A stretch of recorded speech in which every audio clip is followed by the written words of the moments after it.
E essa parte da dieta, da alimentação, isso veio do seu avô ou isso veio do seu pai? Não, veio do meu pai por conta dele ter um histórico, assim, ele perdeu a tia, né, que na realidade foi a tia Lindon, que era irmã da minha avó, que foi morar com ela quando ela se casou. Ela veio no pacote e foi quem tomava conta praticamente dos sobrinhos, né? Ela ficou como uma auxiliar da minha avó, porque era uma irmã mais velha, solteirona, e meu pai sempre falou dela como uma referência, assim, de uma presença muito carinhosa, de uma segunda mãe.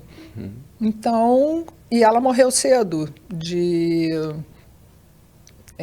problemas no pulmão, de bronquite, respiratórios, assim. Problemas respiratórios. Então ele já teve uma perda, quer dizer, a questão da doença já bateu ali. Né, chamou a atenção dele ali. Depois ele ficou noivo, quando vieram para o Rio, se apaixonou por uma filha de espanhóis e ela morreu de tifo, se suicidou.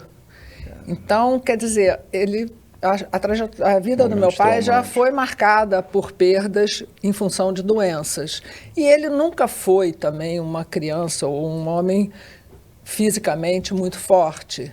Ele tinha um sistema digestivo sensível, ele era um homem muito sensível, tinha uma rede nervosa muito, também à flor da pele, uma criança que tinha pesadelos, sonâmbulo.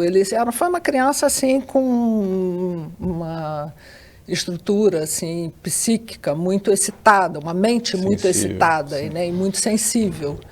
E isso já hoje eu compreendo, que assim, conhecendo melhor a cultura indígena, lendo o Davi Copenhauer, escutando o Krenak falando sobre como os indígenas vivem, como se forma um xamã, né? Eu comecei a enxergar meu pai, porque Belém do Pará era uma cidade profundamente indígena.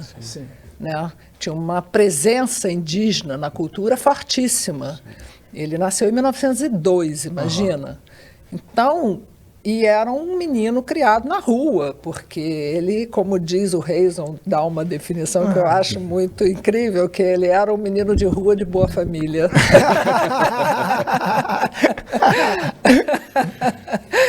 Porque quando você vai para a rua, quem vive na rua? Os nativos. Sim. Os locais, não são as famílias europeias. As crianças europeias que tinham a mesma aparência que ele, que eram louro de olho azul, branco, louro de olho azul, estavam na escola. Muitas vezes escola interna, escolas de padre, escolas, né? Então ele não suportava a escola, e só estudou até a 4ª série primária, sendo que naquela época a 4ª série primária dava uma formação muito boa, né, por conta do tipo de ensino e também da pedagogia da época. Né? Então, ele gostava muito de ler, ele aprendeu, mas só que ele não suportava as regras. Ele tinha uma necessidade de liberdade incontrolável. Então, brigou com o padre, né? Imagina, escola de padres, ele, sabe? Não se adequou. Não se adequava, né?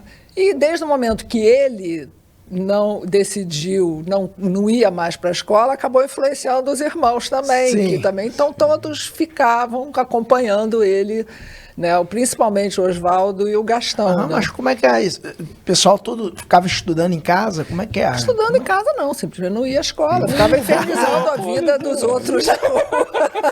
Ficava subindo em mangueira, virou selvagem. Não tinha uma obrigação também como hoje. Entende? Como os nativos, como os indígenas. O que os indígenas fazem?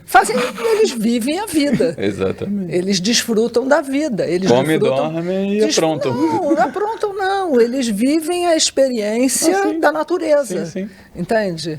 Eles desfrutam da vida na sua organicidade, né? Sim.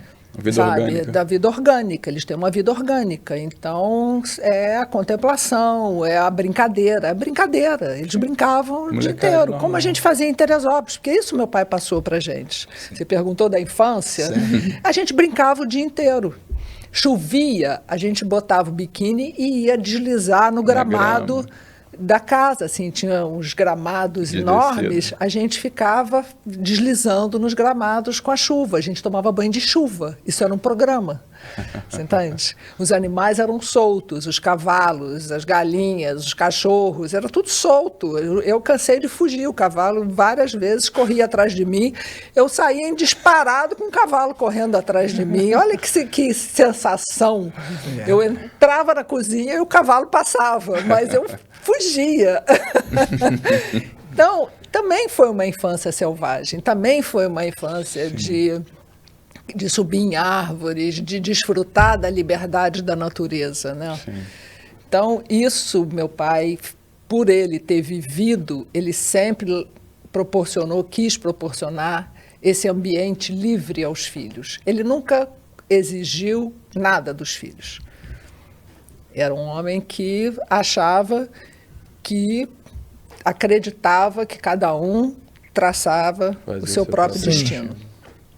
Ele dava as condições, ele proporcionava um ambiente, mas a escolha do caminho, ele achava que já cada um, não adiantava ele obrigar ninguém a nada, que o filho é que ia escolher o caminho que ele seguiria. Então, ele poderia aconselhar, mas a decisão era sempre... Ele se colocava como exemplo e oferecia as condições para orientar, óbvio, ele orientava, ele transmitia os valores, ele sempre falou muito da vida, ele era um homem que gostava de filosofar, mas a escolha era o filho que fazia. Sim. Ele não obrigava, ele deixava. Ele acolhia, ele sempre foi um homem que oferecia casa e comida. Uhum. Qualquer filho que aqui você tem tivesse, a base. Aqui é a base. Então, por isso que eu falo, era um hotel. Sim. Então, os filhos saíam, depois voltavam, casavam, se separavam e voltavam. E os agregados também se chegavam. Qualquer visita, que é a primeira pergunta, você já se alimentou? Então, assim, a gente estava almoçando. Quem chegava, você já almoçou? Quer almoçar com a gente? A refeição era celebrada e era aberta, sim, entende? Sim. Podia faltar tudo, menos comida. Sim. Comida não faltava na casa do meu pai.